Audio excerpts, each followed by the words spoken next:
right, guys. Welcome back to the podcast. Today's guest sitting down with me is Coach Rustman. He is the offensive coordinator, offensive line coach, and the strength and conditioning and weight room stuff at Concordia University up in Chicago. Guy of many hats. Coach, thank you for being here. That was a long introduction. That's a lot of responsibilities. Lots of hats. You're right. Thank you for having me. I appreciate it. No problem. I always want to talk to O-line coaches or offensive guys. Those are the guys to Well, talk especially to. O-line coaches. We're the best. Yeah, we have our own language and stuff too. So you could say something. I'm like, I get it. I know what you're putting down. Right.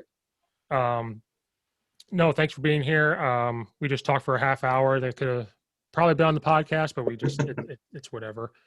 Um, so I'm curious how you actually got to Concordia, because people don't know you were a head coach at a high school that played against a school that I was at, and you guys were very competitive. And so we even said, like, that's going to be a team that's going to get better. And then we know you went to Concordia, but I just want to, like, what led you to get there? Did you always want to coach in college, or that was always kind of the thing? What kind of took you from high school to Concordia? Yeah. So, I'm from Johnsburg High School, small town up north, right by McHenry, Crystal Lake area. When I went there, it was about 900 to 1,000 kids at the school. A guy named Jason Aubry was my head coach my senior year. And actually, Chad Hetlett, head coach at Glenbard West, was my head coach before that. And then he left to McHenry. But I had a bunch of years under Chad and Bob Bradshaw, as far as developing who I am as a man and player and stuff. They had a lot to do with it. Growing up in Johnsburg, it's a small town, played youth football, same system into high school. A lot of that kind of blue-collar mentality through that. But so anyways, Jason Aubry was my head coach my senior year. We had a really good senior year there. We went 10-0, or 10-1, sorry, lost in the second round of the playoffs. First time in school history we went undefeated, all that stuff. So I stayed in touch with Jason throughout my college career. I played at Northern Michigan University. And I was in education at Northern. And when I graduated, I got done playing ball. I student taught for Jason at Joliet West High School, and I was the O-line coach there and all that stuff. So I coached Joliet since 2010 to 2015 or something like that. And I went to Loyola Academy in Wilmette, and then back to Joliet because I had a full-time teaching job. And then I spent 1 year there, and then went to West Chicago High School as the head coach. And there, West Chicago, it's not really a football school. It's more soccer. Actually, soccer just won state in 2019. I think they won state. And so it's definitely got a tough road as far as football goes, but they got great facilities, weight room, brand new turf field, all that stuff. And when I was there, we had a huge sophomore class, like amazing athletes. And then we had some seniors that were really good, taller, could play football. But it's a big mix of kids from Carroll Stream, West Chicago, all over. So, in Wheaton as well. So getting all those kids together, is a tough battle, but definitely can be done. But I'm kind of getting off on a tangent there. From West Chicago, I think it was June or July of 2019. And Jason Aubry he had gotten the head coaching job at Concordia in December of 2018 from Larkin. He was actually Larkin's head coach that year in 2018. So I knew him just because he was my head coach in high school, relationship with Joliet West. He didn't have a job open, actually. It was kind of weird how it worked out. But like in June or July, his O-line coach left. And he needed somebody to fill in. I've always wanted to coach college, but I chose to go the high school route and get my, education done. Before, I didn't really want to be a GA. I didn't really know that road that much. My girlfriend at the time, who's now my wife, we kind of wanted to move back to Illinois and just be around family. So sorry for all those noises, but. I stayed in Illinois, went the high school route, and fortunately, this job opened up, and if you do good things in your career, you're going to build relationships, and those people are going to want you when they move on. Same thing with where I'm at now. The guys I coached, I'm trying to get GAs and all that stuff. But, kind of a crazy last couple of years with COVID. Jason resigned, kind of lost the passion for coaching. We got a new head coach now, Andy Lambert, who came from Southern Nazarene University in Oklahoma. Great guy, down to earth. He's about 30 years of coaching experience. And within the first 45 days, I've learned so much just about building relationships and coaching, kind of specific to individuals, stuff like that. And then, certain things to evaluate in players, right? So in the college level, we recruit and recruit and recruit. And sometimes that gets, the evaluation part gets overshadowed because we have to reach a certain number or, get to, 50 kids every year, whatever. So learning how to, evaluate kids, not solely really based on their film, but more about their actions, Twitter, how they communicate, things like that. So, but yeah, I got very, very lucky, to be honest with you, going from high school to college. It doesn't happen that much, I got to say. And I think it's solely based on, I personally think I'm a really good coach. I'm really good at building relationships. And that obviously helps when other people get jobs and want to hire you. So I think based on who you know and how you perform, those opportunities can definitely be open to anybody. Right. Yeah, it's crazy how things play out. Like you told that, and then we were talking off air, like I moved up here and had to bounce around. Maybe I found a spot, who knows, but it's just crazy how things fall into place when you least expect it. But we were talking before, it's a small world. Like you had Coach West Chicago and I was at Lombard East. Right. It's just a small world of that. And then Aubry, I forgot he was at Larkin. I forgot he was the OC. That guy, they had their problem, and then he had to take over. I forgot about that. Crazy. It was 2018 was a crazy year for all that. That was crazy for Larkin. I think he was like the third or fourth head coach. In a year. Yeah, in a year. Yeah, because Dragon was the coach, and then who the other guy who took over, and then Jason. So three in one season. Then they hired Coach Plans. He's at Lake Zurich now. They hired him. Yep. And then he got a better opportunity with Lake Zurich, which can't blame. Yep. Can't blame for that. Fifth head coach in a year. It's crazy. It's crazy. Yeah. What was the biggest adjustment for you? Because you kind of knew the college game from playing in college and doing that. Was there any huge adjustment going from back into college from West Chicago? Like, what was the biggest adjustment? Was it recruiting? Was it instead of teaching now I can just do football all day? Yeah. I've always kind of been a hard worker and kind of feet on the ground moving all the time. So as far as the hours and stuff, to be honest with you, teaching and coaching football is a little bit harder in my I've done both now. I've coached college ball all day, and the hours, some coaches say hours are crazy in college, but really they're no different than if I'm teaching in high school and coaching at the same time, especially if you want to be high level. So at Loyola, we were, Sunday to Sunday. So, and the same thing with Joliet, right? But the biggest thing really, I feel like I can build better relationships because the guys are a little older and they kind of understand, that this is kind of the last stop before their career.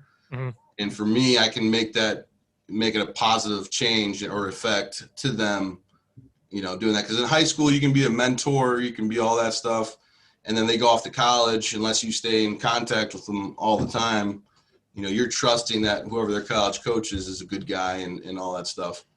But that's really the biggest difference is seeing a 22-year-old, react to your coaching is way different than a 17 or 18-year-old.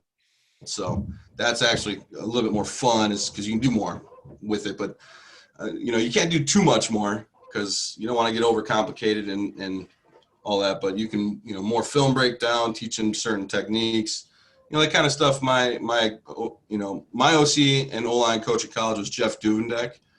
And he's the O-line coach at St. Thomas in Minnesota right now. They just went to D1 from D3. So, just breaking down, individual techniques of the D-line, stuff like that. And then honestly, I coached D-line last year because I was the other full-time guy. And, Aubry and Peterson were two offensive guys. Mark Peterson was the OC. And Jason was the head coach, but they're two offensive guys. So there's really like three full-time guys on the offensive side. So the defense was kind of left behind. So I moved over to defense in 2020. Great perspective. Anybody who coaches football, I suggest coaching the opposite side just to learn. But that was, I played, when I played arena ball, I played defense. So I knew what I was doing and all that stuff. But it's just fun seeing the other side of it and then breaking down offensive lines, so, yeah. Yeah, I'm glad at Addison I'm just the O-line coach, but you share. So, those kids are playing defensive line. Right. We talked about, Joe I coach with, we were coaching together. So I'm helping him out, but I'm like, part of me is like, I don't care what you're doing. I'm offense, but I have to help out. But I used to coach defense. I was an assistant DC before, it opens up everything when you're an offensive guy and you go coach defense. Yeah. And now I can, like I told you, I was almost late today because we had a coming to Jesus moment. I had to talk to our head coach, who's the DC, about what was happening with defense and asking me questions. So I think people need to coach both sides to have a full understanding of the game and have those conversations. Because let's say a bigger school, I'm not saying this would happen to you, but let's say a big school says, oh, you coach D-line, we'll pay you way more money to coach D-line and move on up. You might have to take it because you have it. Oh, yeah. Right. Not saying you're leaving. I'm just saying or even for me, if Steve, we need a defensive guy or something, you used to coach defense, why don't you come move on up, Right. So it just opens it up for you. And like you said, breaking down offensive line when you go back and coach it, now you're like, oh, now I know what they're looking at. I know what, when we're running this play, I know what the D line's trying to do. Now I can combat that. Right. Yeah, the simplest thing, the reasons why certain teams two gap, why are DNs two gapping or three techs two gapping? I mean, smallest things are just mind blowing to me. Because we did some stun stuff on the D line in 2020 that disrupted a lot of run game stuff.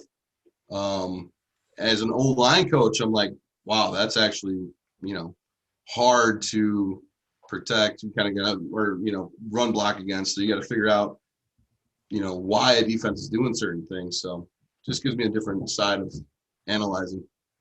But I did look at the head coach today and I said, they were drawing up their defense and going over a lot of stuff. I was like, this is why I don't want to be a DC, because the amount of stuff you're worried about right now, yeah, I'm not worried about. Right. When I was an assistant DC, we ran a 3-4 and at Charleston, I was learning it, and even I would lose sleep. Now that I coach offense, the only reason why I might lose sleep as an offensive guy is just how do I make it simpler? I think that's what goes through my mind. Yeah. I don't lose sleep about what they're going to do on defense. Right. I'm just I'll tweak it. And I'm as a defensive guy, I would never sleep.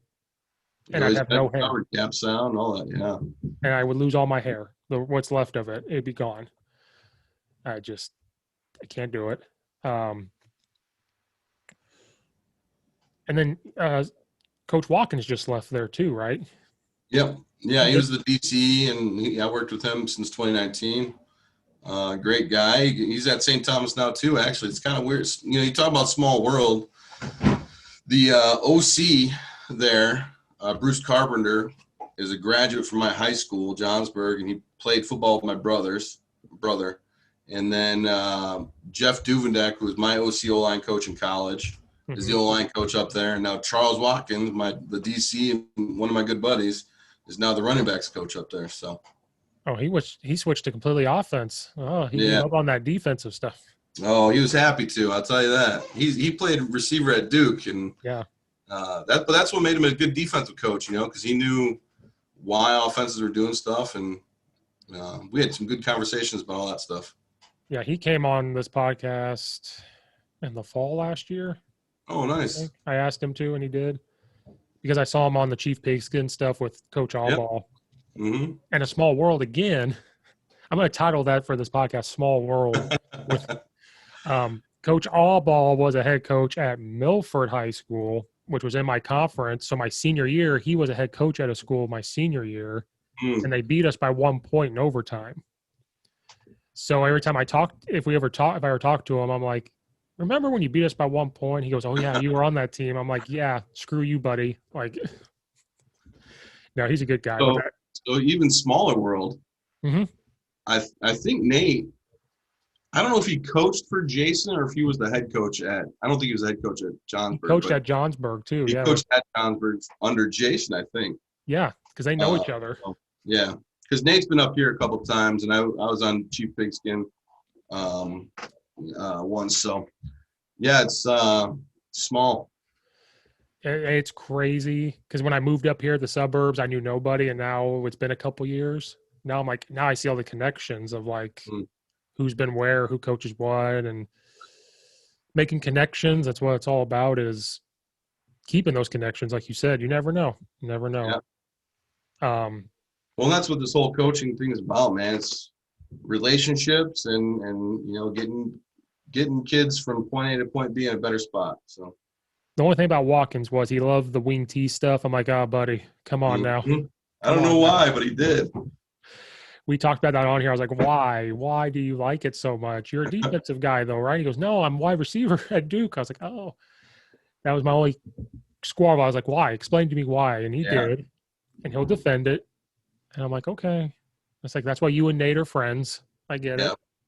Well, Nate kind of spun him on that because they were having arguments back in 2018 or 19. Nate interviewed the staff, and I don't think Charles was on the wing team until Nate kind of talked him into it. So it's kind of funny.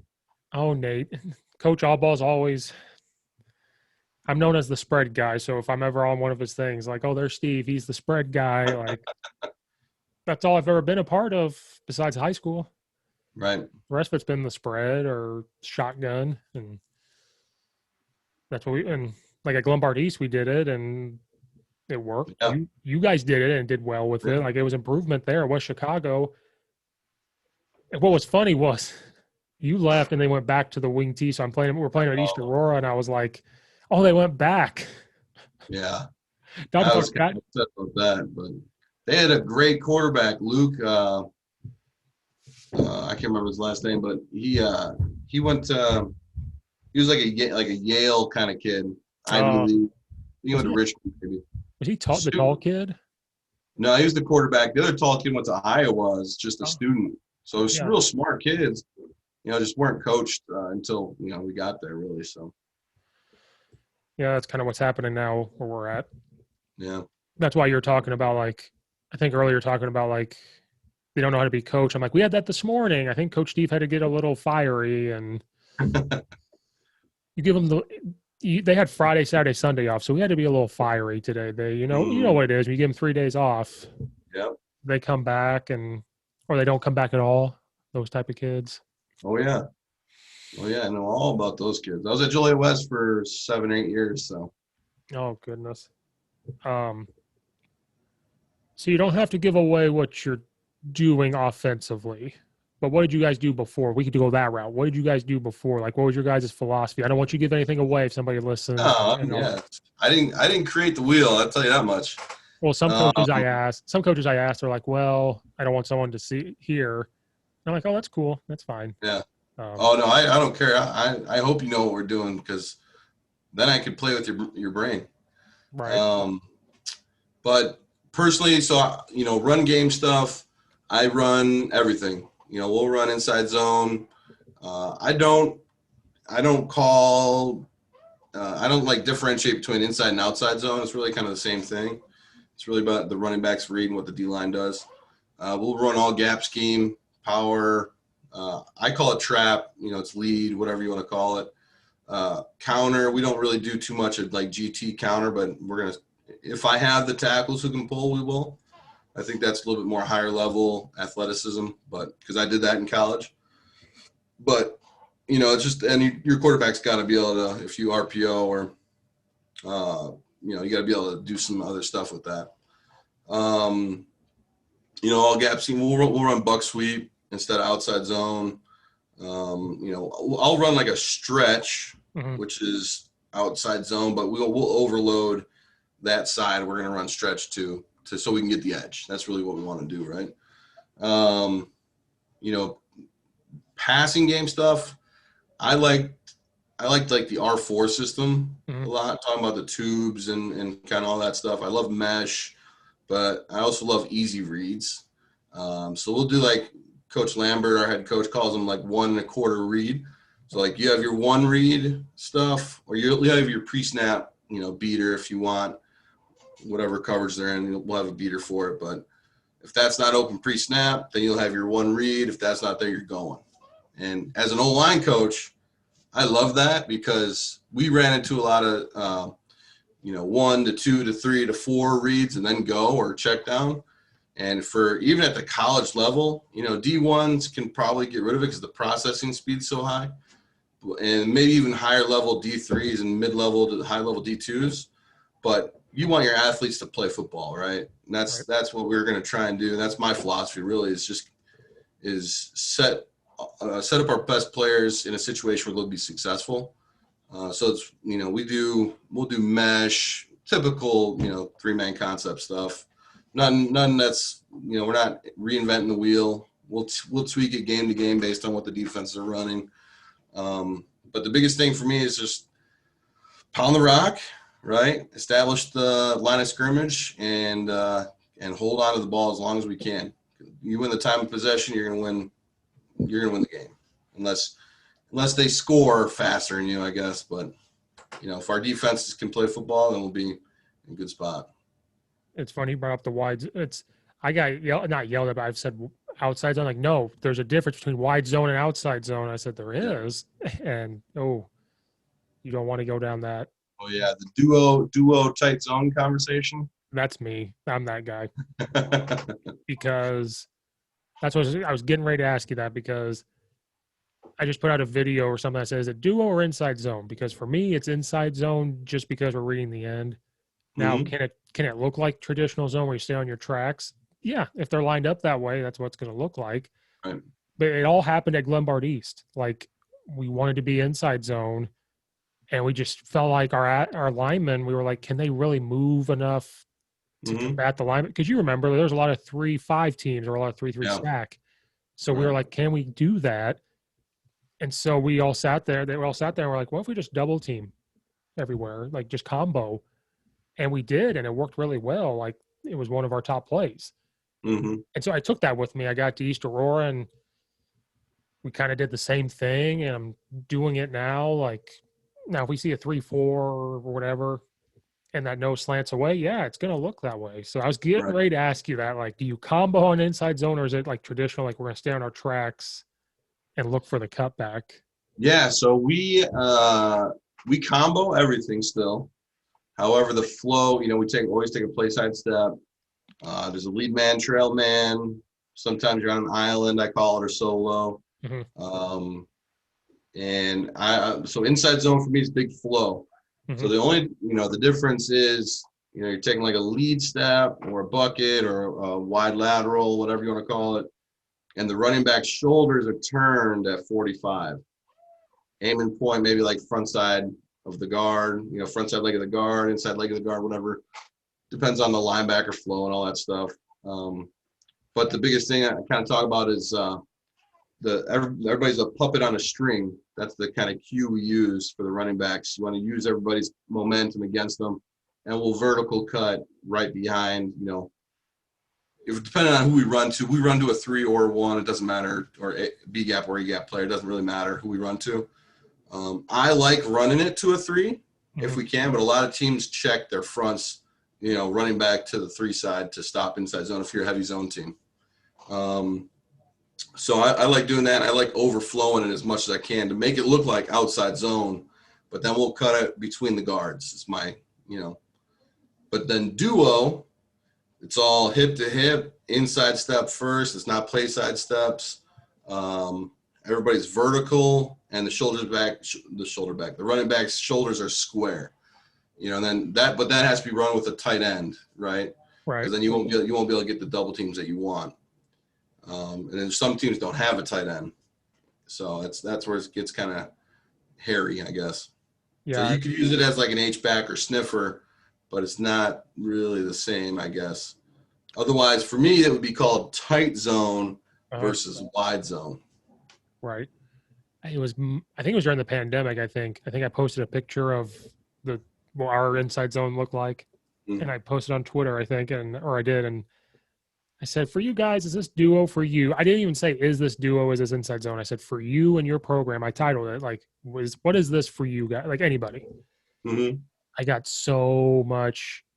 That's probably my most commented on tweet I've ever done in my life, because people came out the wazoo of like, this is duo. What are you doing? I got called like an idiot. Like, what are you doing? And I'm like, oh, that's the route we're going down.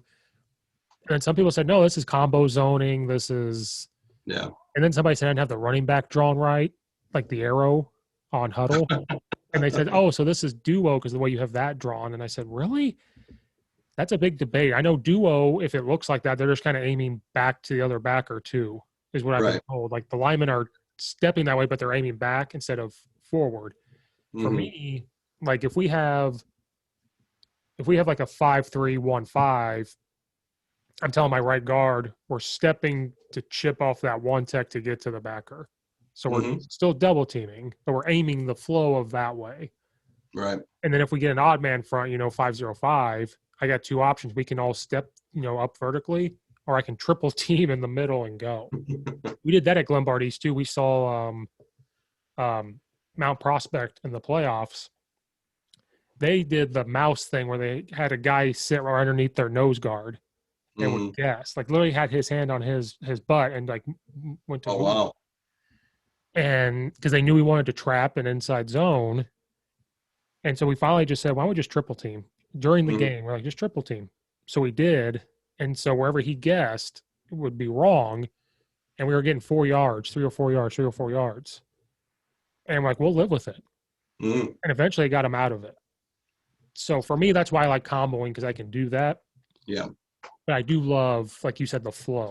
Like that's why I'm researching wide zone. I'm like, could this incorporate with the combo and do wide zone? Well, first I said outside zone and I was wrong. Outside zone is different. Wide zone is like Coach Kadudi. I try to talk to sometimes about that. He's in Texas. Like that's who I go to, I try to go to him. So yeah, that was my question. Was it duo or inside zone? Because that was my last podcast that came out, like to make people mad. I was trying to stir the pot. Yeah. So duo for me is like the same blocking scheme, I guess. If we're in a perfect world, the linebackers will line the same. We actually do read the end. We don't base block the end. So we'll run it like that zone. So we plus our backers, if that makes sense. So but the play side. So the very far play side, if you want to call it play side, the tight end would.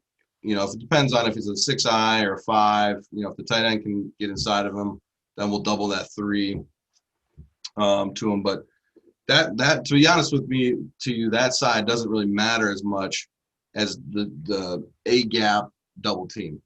Right. So as long as you get the vertical on that one, and then the difference for me in duo and zone is zone. The running back is reading the interior lineman and making his cut based off that, where duo he's reading the backer. So the double team is taking that down lineman vertical, okay? And then when the linebacker makes a decision, the running back's cutting the other way and the linemen are going to be right no matter what. Okay. So that's the main difference. It's way more vertical and you should be able to tell a difference between running backs. You might not look too different with the old lineman in some fashion, but the running back should definitely be able to tell you if it's duo or inside zone. And I've seen people when they run duo or draw it up, they'll RPO one of the linebackers because he's probably unblocked. So they'll RPO him. Or like you said, they'll use their H-back to kick out the end and they send up to the backer and they'll RPO. That's what I've heard. I've heard people when they run duo, they're doing it so they can RPO the linebacker instead of reading the end. is something I've heard. Yeah. You know, Yeah. I mean, you could just base block the end zone. It'd be the same. that's what I thought, but they're trying to like, you know, change it up. And Yeah. but then another reason we do combos because we run ISO. We're a big ISO team, so I'm stealing reps. I'm getting a lot of double team reps. Yeah. And for my linemen, essentially those double teams are the same. right? The only, like you said, instead of calling inside zone lock, we just call ISO where he's kicking out the end. Mm-hmm. And then then when you insert a guy, you know, ISO, you're inserting a guy. So to some people, my wing T friends, they say, "Oh, that's belly," is what they tell me. Yeah. I'm like, "No, it's ISO." That's another debate. I'm like, "No, it's ISO." What do you mean it's ISO? I'm like, "I'm ISOing the linebacker." And they go, "What do you mean?" I'm like, "My linemen are taught not to block a certain backer. We are going somewhere else. That's taken care of." Right. Now, if he shows up in the picture, obviously take him. But if he's outside the picture, we don't worry. Right. And then we can RPO him. If we could call ISO, we're getting to a backer if we want to hand it off real quick and RPO that guy, run a sit route or something. Like, there's just things you can do. And I said, for me, the spring, we're all new coach, like new offense, new defense in the spring. So right now we're still installing. And I have to be simple as possible. So I looked at them and I said, this is what we're going to do. I can steal reps. And the blocking scheme is similar. Now, when we get into next year, maybe I'll change it up. But for right now, that's why we do it. So that's my rant on inside zone and duo of. Yeah. And ISO looks the same to me. It can look the same. It technically is. It's just different words now. People want to be fancy. Oh, yeah. My wing T friends are like, "No, that's belly," when we insert a guy. And I'm like, "No, I got this from Illinois College like years ago when I saw him do it. And I took it. Like, no, it's belly. Or that's lead. Some people it was lead." Right. Yeah, it's all the same thing, different words. Especially when it's quarterback ISO. You get a lead up and the running back leading up. They said, "Oh, that's lead." But we're a spread team, so we call it ISO. So one thing I'm figuring out, which is kind of cool, I'm happy, I'm getting this change, is our head coach is bringing a new system in, and we're, developing it off of his system and verbiage and things like that. And he literally tags everything old school, like NFL. You hear Gruden talk, what's that, Y banana, next slice, whatever it is. Yeah. That's like kind of how we call stuff now. But for me, it kind of makes sense because before everything was concept based. So you would know that concept and then we would tag off of that, or you would just know exactly what you're supposed to do based on what concept it is. But now we're going to be tagging, the O-line stuff's going to stay the same. They still know inside zone, whatever it is. But for everybody else, we'll tag blocks, we'll tag routes, we'll tag, certain combos and blocks and stuff like that to set things up. And that's where Coach Lambert's 30 years of experience is going to be like mind-blowing to me, because he's going to help me understand like certain situations. It's called like easy, SEZTH. It's a bunch of different stuff, but it tells our guys exactly what to do. Right. And then it sets defenses up. So if it's like a 2 high versus a single high, that perimeter blocking stuff's figured out. Because that becomes like a big issue, right? Teaching that perimeter blocking stuff, because everybody focuses hard on the inside guys, right? For inside run, all that kind of stuff, but perimeter blocking and setting up angles. Because think about receivers, coaching receivers on how to block, probably isn't the best thing. It's like an O-line coach teaching a receiver how to catch, right? So what we're doing is setting up our perimeter blocking in a way where that's what I love the most, because they, Coach Lambert understands blocking angles and leverages, and that's kind of what at least this tagging system sets up and allows our guys to be in better positions to block, especially bubble. I mean, how many times do you see bubble get blown up by that apex guy just because that receiver doesn't know how to get the right angle? Because he's not the right receiver blocking him most of the time because he's not leveraged right. Right. So. Yeah. Years ago, coaching at a school, the wide receivers coach, we were a triple option team. He made the wide receivers and stuff go down and block on the sled before they ran routes. They had to hit the sled. So I'm coaching O-line and they come down there and we're like, "Oh, you guys want to hit the sled today?" And he goes, "Yep." And they took the sled from us. He's like, they're going to learn. And we're going through the same thing right now. We're going to be like we're a power read team. So that type of block, like arc releasing, getting there, and knowing when we motion a guy when they shift over, now your block's changed. Right. They've bumped. Or like you might have gone out here, but now that they bumped over, there's an interior threat. So we have to get up there. And those wide receivers and tight ends don't know how to block. Especially when I'm the run game coordinator, we would go down there to watch. I'm like, oh, maybe they do need to hit the sled. Maybe they do have to go down to the chute and learn how to do whatever. And they're teaching hip. We're teaching to get to the hip and drive because of the angle. You know what I mean? Like, it's nothing against old school stuff of wide receivers getting front and driving. If you can, great. But if you can get the hand on the hip and just get them out of the picture, that's all you need to do. Right. Because you're right, the bubble stuff, just how many times has that happened? Or the key screen, and that guy, if you're doing a middle key screen, that guy comes from the outside. Right. That's crazy. And that's, you kind of answered it. I like the air raid stuff, so I always bring that with me because it's easy. Like you said, 1, 2, 3, it's gone. Right. 1, 2, 3, it's gone. 1, 2, 3, it's gone. But you answered that. You like mesh. So I answered it. You like mesh. Yeah. Yeah. So I actually like, I don't know if I like, I don't know if I like all the variations of mesh. I like just true mesh, you know, like kind of like an on the ball route, 2 mesh guys, a post, and like a wheel or a swing wheel by the running back or something like that. I don't like some of the variations I see from Leach, or I think Mummy posts some stuff, but I don't know, it gets away from the true mesh concept and all that stuff for me. But I'm also an O-line guy, and I need to make things simple. So right.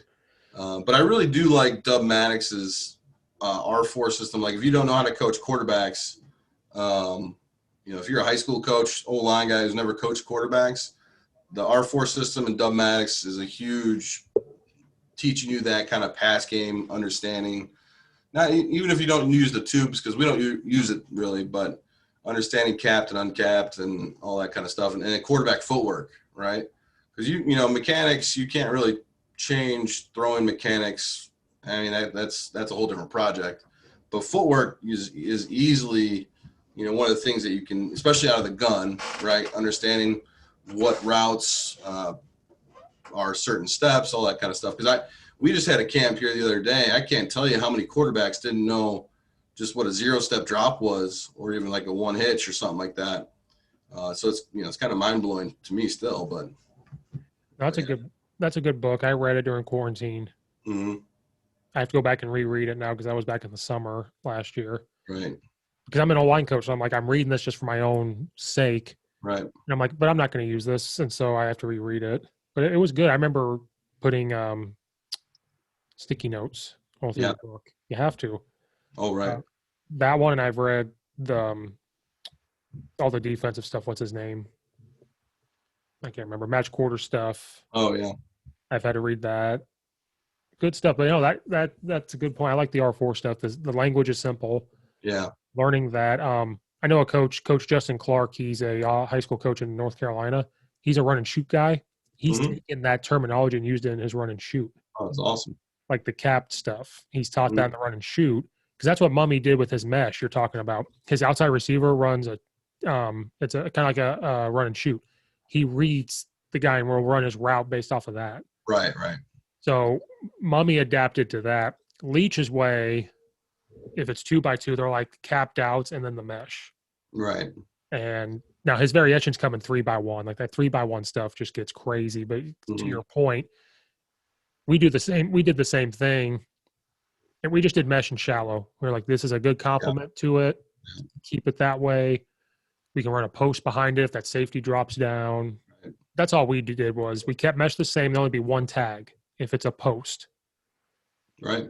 You know, because that's why we did a lot of vertical. You could run a post. And you have to come up with stuff to keep your line happy. Because if you want to pass protection for 6 seconds, that's not going to happen. Not going to happen. No. And that's one of the issues we came into in 2020. I wasn't on offense, but you know, we did a lot of the air raid-ish type stuff. And our quarterbacks, you know, were almost like 7.5 yards, from pre-snap, almost like 6. It was pretty deep, right? So a tackle set point for there is like impossible. So and our quarterback never stepped up, and it was just kind of a mess on all that stuff. But I think the air raid is kind of like that a little bit. If you don't establish a run, it's tough to dink and dime like they do. I mean, Mike Leach had some success early, right, beating LSU, but now how'd the end of the year end up for him? So yeah, I'm a big Mike Leach guy, so I was happy, and then it just kind of went right. I love Mike Leach as a coach. It's just if you got to be able to establish the run, right? I think everybody kind of understands that. Coach Banstra and them, they dubbed me as the air raid guy because I love the air raid concepts. But I try to tell them if I ever become an OC or head coach, yeah, we'll run those pass plays, but I will run the ball because I'm an O-line guy. Yeah, we will run inside zone. We will do trap. We will do power. I want an H-back. I want a tight end. Mm-hmm. But you best believe the passing game is going to look air raid-ish because I think it's easy to read. That's just my opinion. Right. But I'm still the air raid guy, apparently. I'm still – so they asked me how this year went. And I said, man, we got a tight end and an H-back on one side this spring. Steve, you don't do that. I'm like, I'm the run game coordinator. Of course we do. We had to run. Tell you what, you can run a nice mesh with the tight end. Yeah. That's a hard route to cover. Especially if you tighten the splits on the other side or something, run it to a single receiver side. It's kind of tough. That's good. And if you're a power read team and you eventually pop them off for a vertical, we did that a lot. Yep. We were blessed. When you say power read, you mean shuffle, read the end? Yeah. Yep. That was big. Like you can call it power read, H pop, or a Y pop, and it just goes. Yep. Especially, we did that at the end of the year. And it just worked. We were blessed with a tall tight end. So, yeah, it helped a lot. And we did at East Aurora, too. East Aurora, Nick is a big power read guy. Yeah, I know. He runs the quarterback a lot. Yes. When I got there, that was the big thing. And then I'm getting off topic. I just talked to a coach the other day. He's like, what if you run power? He goes, Steve, we'll run power this way and not block the backside in instead of hinging. We'll just arc release and read the end. And I said, tell me more. And he's like, that's the way you can run power read without actually running power read. Right. You can run option out the back door or do something else. Mm-hmm. So you best believe I walked in today and I was like, guys, what if we do this? It's like the jet series or fly series, I think people call it. Yeah. Yep. Yeah. Full blocking with your tackle and tight end if there's a 5-tech. Yep. That stuff. Now, the only problem I saw with that was if you've got a 3 and a 5 and a tight end and you decide to full block, how are they going to handle the 3? Right. That was the only thing. Right. Yeah, you kind of have to have a guard there. Yeah, well, you have to have the guard. Okay, well, then that linebacker is free. But in reality, A-gap power then. Right. That's another involvement of power was when we all played, it was 44 power, 24 power. Yeah. Now we don't know where it's going. Right. It's A gap or B gap or C gap. Right. From that spread stuff.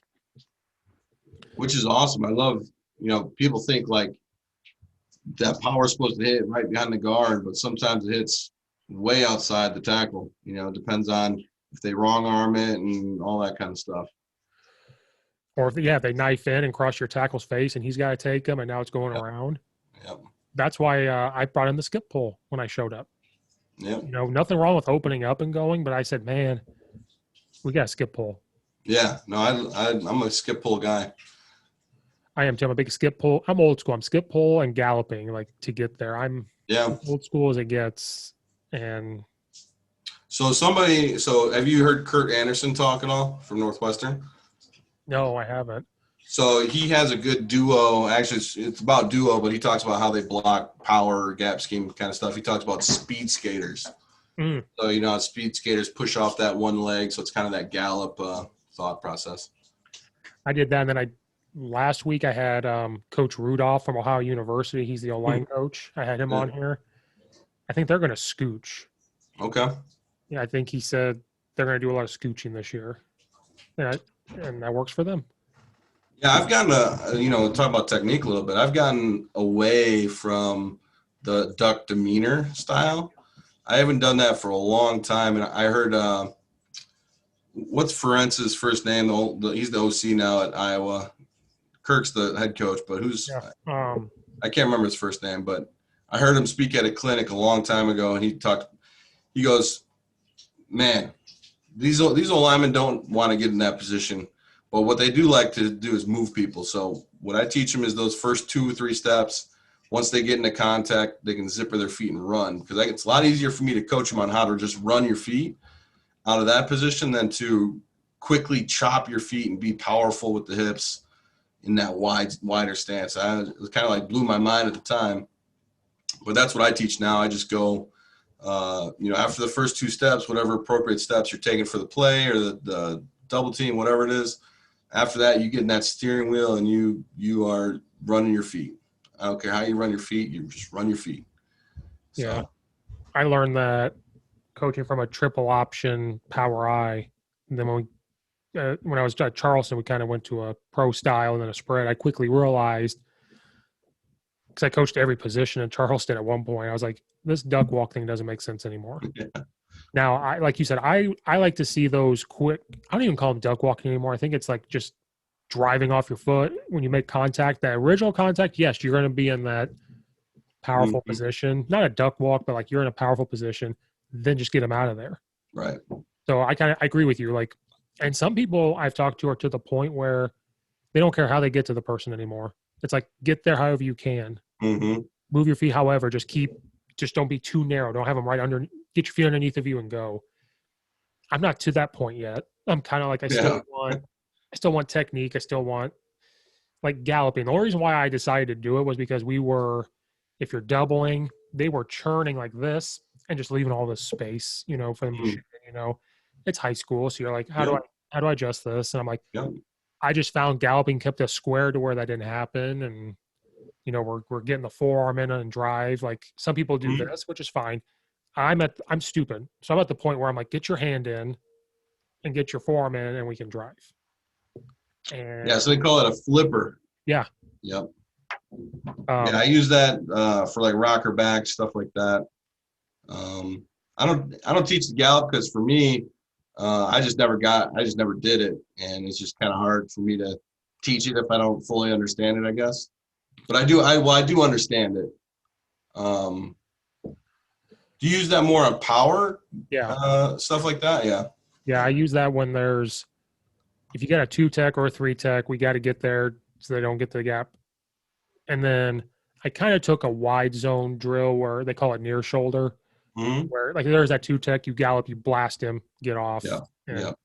And then I use it I'll adjust it a little bit, like if there is a 3-tech, but I want the guard to get to the backer, I'll change more like a bucket thing. Yeah. He can overtake it and go, but like I base it off the gallop. That we learn that, and then we'll do that.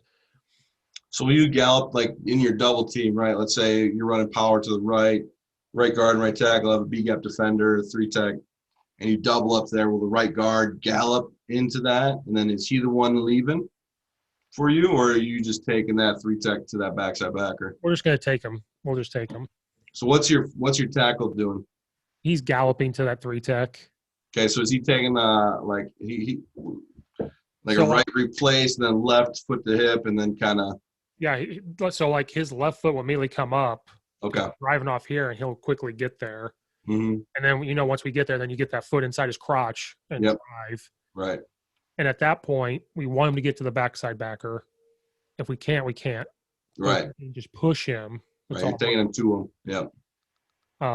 For right now, I'm having the guard gallop in there too, just so we can work on double teams. And then once my right tackle or both tackles can prove they can take him on his own, then we'll do that. Yeah. It might be an August thing. Right. You know how high school works. In August, I can show up, and it may not even be the same kid when I show up in August. Mm-hmm. Yeah, that's my stupid, simple way of controlling the line of scrimmage. Hey, man. KISS method. Yeah, but if that backer walks up, then the right tackle or my right guard's going to say, like, solo to him, like, you're on your own, buddy. Down or something, yeah. So now we may not have to gallop. We may just have to put the ear hole in his chest and go. Right. But if I can – the reason why I do that is because I want to establish the line of scrimmage first before we do anything, because of where we're at. Now, if this is 2 years from now, I might change it, but installing it, being simple, I want to control it. So you're going to walk away from this and say, Steve, you're an idiot. How are you coaching? No. Because some don't like that. Some don't like how I have the guard coming back to the 3-tech then go. But and it's going to change. We're going to see a ton of 3-3, a ton. So I'm installing it right now against a 4-man front. Right. Because as offensive coaches, someone said that to me the other day. Why do you guys draw up everything against a 4-2 box? And I said, that's a good question. It's easy. Right. When we play Lombard West, when they're in that 3-3 or 3-5, it will not look like that anymore. No. Our highlight last year was keeping the ball from them for 11 minutes. We had the ball for 11 minutes. We ISO'd them and ISO'd them. And then they score. Guess what they did? They come out in that tight bear front. They're like, you're not ISOing anymore. Yeah. And just I'm surprised more teams don't do that, though. It's coming around. So do you get, when you get an odd front, do you get more 5s than you do 4 eyes? Until we established that ISO, then they would come into a 4-eye. Mm-hmm. And so then if we ran ISO, I had 2 options. Do I fan out? Because you're probably going to have a backer walked up if you're doing a 4-eye or somewhere. So do you fan out? But then there was times they had a 4-eye and there was no like immediate backer. He was still off. Mm. So I would just fold block. I would kick the guard out underneath. And it worked just as well.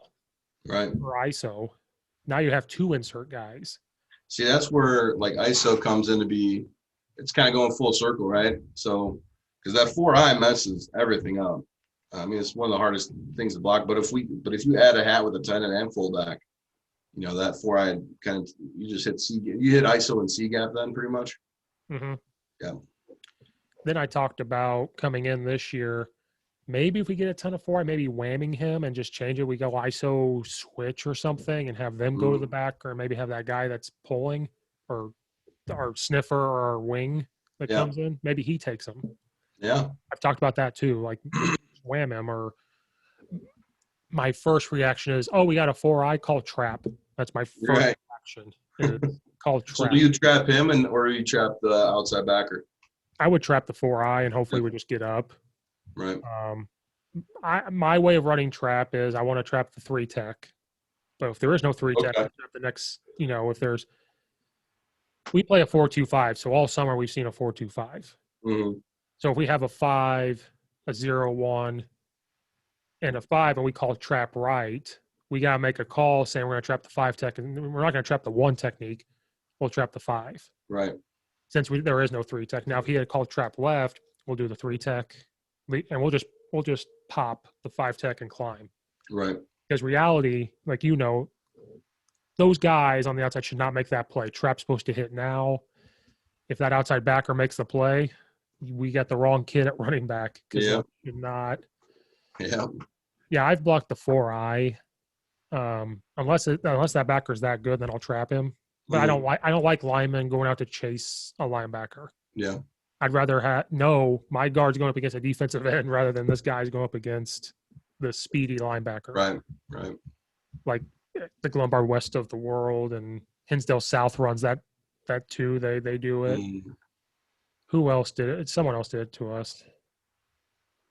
Willowbrook runs a funky defense on us. They'll run a 5-3-0-5 and bring their backers.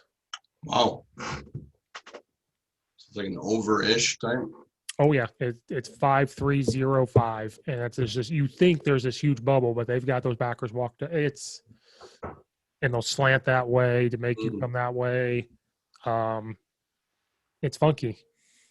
And I don't know if they did it because it was COVID year or if that's what they're going to do. Those are some Concordia grads right there. I think the head coach is from Concordia. Oh, is he?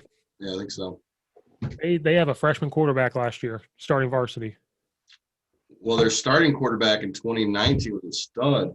Yeah, he was. I watched them play Mount Carmel in the Final Four. Mm-hmm. That quarterback can move. Yeah. He can run. Yeah, it's crazy. But they've got 2 good running backs you probably should look at. They've got a stud running back. Oh, really? I think he's going to be a senior. He can move. And he'll come in at defensive end sometimes and nose guard. When he comes in at nose guard, I sweat because it's probably 3rd and 5 or something. They'll bring him in at nose Oh, he just guard. moves. Yeah, Man. they did. So I knew when I see him come in, I'm like, we got to double him, but he's fast. So it was, yeah. Well, I've taken a lot of your time. I know you got a family and stuff. I didn't know how long I had you for. Oh, you're good. I'm working right now, so I'm just getting kids ready for the season. We start August 10th, but you know, this is where it gets a little. You think you're a college coach, but one of the best assets I've had was being a high school coach because I'm doing a lot of the administrative side of like paperwork and stuff for these kids. They got to do their medical stuff, and you know, most of their parents hold their hands up until now. Right. So their parents can't do stuff for them now, so they got to figure it out on their own. So When do you guys start your role practice? Did you say that already? yeah, August 10th, guys report, and then we have 2 weeks of camp, and then we start our season. Yeah, our first practice is August 9th. Then we'll start August 27th. Yeah. We have a long way to go. There's some schools starting in the end of July. I've talked to coaches. Their first practice is like the end of July.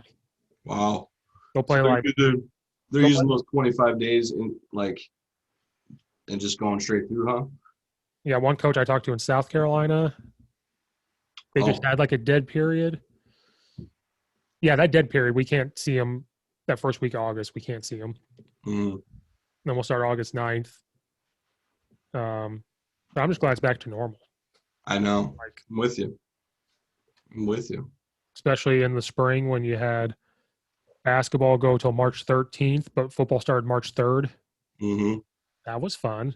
It's a good time to not be in. I don't know how any of it got done, man. It's crazy. Especially me, all of us, like 4 of us coached basketball. I did basketball, football, and track in one day, one time. Like It was just. And then basketball. I'm going to rant for just another minute, then we'll let you. Then I got done June 5th, I think, because my girls didn't make it to state for throwers. That Saturday, I coached 3 basketball games for summer. And that Sunday. Then had basketball camp and football and summer basketball league. And I was like, they don't pay me enough to deal with this. Now it's really back to normal. Oh, now it's Nequa basketball wins, and I see why. I'm not going to, even though I'm complaining about all the basketball, I think it's because of COVID year. It was a normal year, and we got done in May. Yeah. It'd be fine. They win for a reason, and I see why. Like, he's been there since the school opened. Oh, wow. There's some tradition there, and it's just rolling. I coach with his son's a JV coach, and I coach with the other son that's a sophomore coach. Wow. So we have the same terminology literally from top to bottom. So everything we are saying at the sophomore level, they will hear when they move on. Like, that makes a big difference. Word for word, how we defend something for basketball. Like, this is why they win 20-plus games a year. But they cram everything into June for basketball and then do nothing in July for basketball. So it's nice. Right now, I just do football. Right. Bet you don't miss all of that. Like, that's all. No, this is actually – I just went to Hawaii. This is like the first time I was able to take a vacation because high school, you're especially me, I was a strength and conditioning guy. So I was there June and July every day before. But now summer for us is, less hours, I guess. So, and I'm able to now with virtual stuff, right? I'm able to kind of work from away. So, right. That's the only positive that came from COVID was Zoom. Right. Even though I hate it. I hated remote learning. Let me rephrase that. I hated remote learning. I feel like that was the worst thing that could happen for kids. Right. But it helped with football. It helps with sports because even on Sundays, if I want to meet with a kid or the O-line real quick, hey guys, meet with me for a half hour. I'll hop on Zoom. That's a good thing. This podcast, I don't meet coaches unless I had Zoom. I don't do it. So there was good and bad. But you're right, the Zoom's a game changer. Oh, 100%. Well, before we stop recording, some college coaches, I just let you talk good about your school. So, why should people think about going to Concordia? Like talk it up at the end here. Yeah. No, so we're Concordia University Chicago. We're right in River Forest, so it's about 20 minutes west of the city. So we're about 5 to 7 minutes from the train, which takes you down to the south. I think it's the south loop the train goes to. But it'll take you right to the city in 25 minutes or so. We get a lot of kids from all over the country: California, Wisconsin, Michigan, Alaska, Texas, Florida, Georgia, Arizona, everywhere. So we're very diverse in that fact. You're going to get culture where we're at. We're in a very nice neighborhood of River Forest. A bunch of doctors, lawyers kind of live there. And the campus itself is like kind of a close-knit family-style campus because the city around us is big, right? But like right where we are, it's a nice, safe location. And, you know, one of our bigger programs, couple of our big programs, we're known for education. We are a business school because of our internships in the city. And then one of our bigger majors coming up is computer science. So we compete against like Harvard, robotics, and all that kind of stuff. And we win national awards in computer science. So those are kind of the three. And in business, it's like, you know, economics, but also like business management, sports management, that kind of stuff. You know, with having the Cubs and Blackhawks, Bears, all that stuff. Actually, one of our fundraisers we do is we work at the Bears Stadium for 5 games, and it allows those guys to kind of get in that atmosphere and build that rapport with the Bears organization. So, yeah, you know, it's just a great family atmosphere, and once you're a Concordia guy, we call it, you know, then you're set for life with the alum and just that family feel. So, we're excited about where Coach Lambert's going to take the program. And you know, we were 5-5 in 2019. It was the first time they've had any sort of winning season since 2012. So we're in a good spot. We're excited for where we're going. Well, I'll keep track of how well it's going. Since we're back to normal, I won't be pulled 8 different directions. So. Yeah, right. And you guys aren't too far from. No, Naperville's probably an hour. 30 minutes. Yeah, not far. Oh. Mm-hmm. I don't like driving in the city, so that's kind of. Yeah. Well, luckily you could probably take mostly side roads to get where we're at. Oh, well, that's good. Because you can just go up the western suburbs right into where we are. Well, that was a good sales pitch there for Concordia. I like it. Thank you. Thanks for having me on. I appreciate it. No, thank you. And everybody out there listening, thank you so much. This is Coach Steve and the Coach Steve Show. We're signing off.